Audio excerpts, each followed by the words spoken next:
Hi, welcome to Wildcaught Vintage. My name is Raven. I'm the owner of Rockabilly Raven Vintage. On this channel, I share with you all of the fantastic things that I find out in the wild that are vintage. Everything from clothing to accessories like purses and sunglasses. And today I'm going to share with you some home decor that I found that is vintage. I tend to keep that, but sometimes I do sell it. But I wanted to give you a look at what you can find, as well as tips and tricks to know if it's vintage, if it's not vintage, if it's quality vintage, or if it's better just left on the shelf. So I tend to do hauls and finds all from one trip, one day. These items today are from the same day, but two different Goodwill stores about 25 miles apart. So without further ado, let me show you what I found. So, to start off with, this is my little friend, the lion. He is a large-scale embroidery piece. He has great details. Look at his mane. It's a two-dimensional mane. He's got beads and beautiful little details. Really fun piece, probably from the late 1960s into the 1970s. Look at his little ears. Look at them. There are flowers in them. Ah, they're so cute. So this little guy was, can you see it? Oh, he was $2. I'll have to redo the back so that the back is a little more substantial. But the way to be able to tell that you have a quality embroidery piece, especially from the 60s and 70s, I'll give you 3 tips. First, is the back tight? Is the whole piece tight in the frame? If it's not tight in the frame, it tends to be because there might have been water damage, it was framed badly, or maybe even the embroidery is a little bit loose. So that's a really good tip, is if you're going to purchase these pieces, make sure they're mounted well to their backing. Second tip is color. Are the colors vibrant or are they faded? Meaning, was the piece facing a window out into the sun so that the colors are faded? Third tip, this is fabric. If it has holes in it, that means that moths got into the burlap and into the wool. This sort of fabric embroidery pieces, this is on burlap, they can sometimes get moth damage, and moths can get into the fabric, and you don't want to bring moths home into your house. So this particular guy I thought was great. I don't know if I'm going to keep him yet or sell him, but really fun little piece. So my second little embroidery piece is this guy. He's awesome. This one will probably stay in my house. I love plants.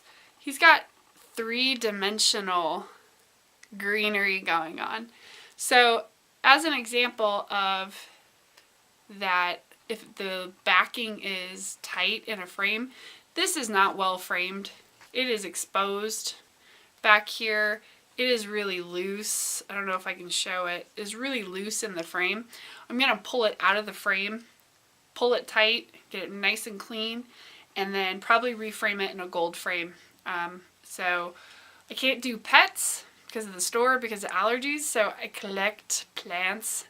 So some people might like little kitty embroideries. I like plant embroideries.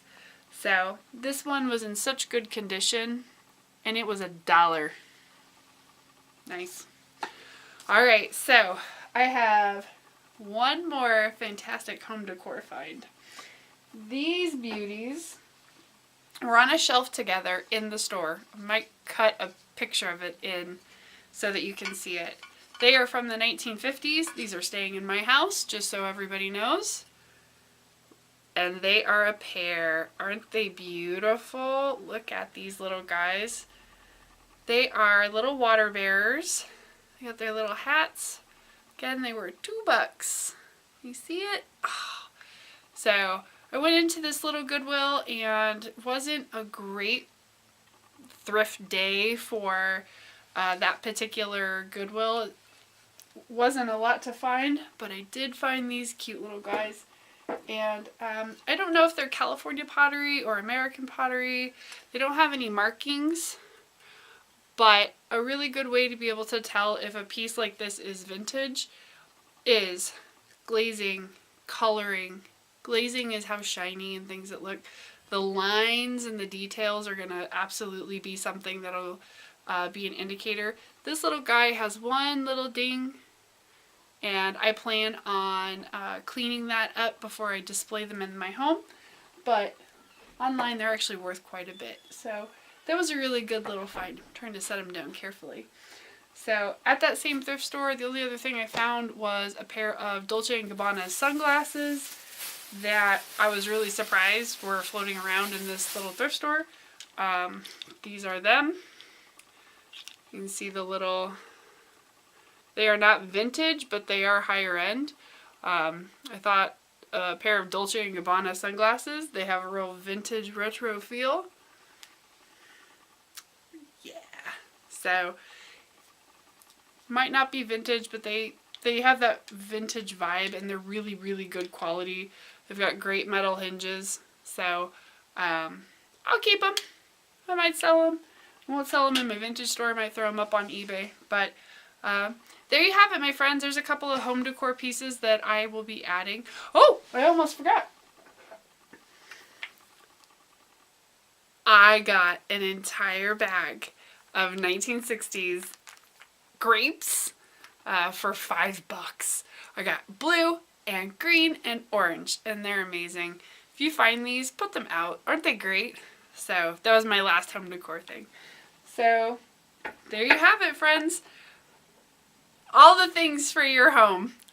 I hope that this video blesses you in some way. If you like this sort of thing, feel free to give me a like and a subscribe, and I hope to see you in the next video. Take care. Bye.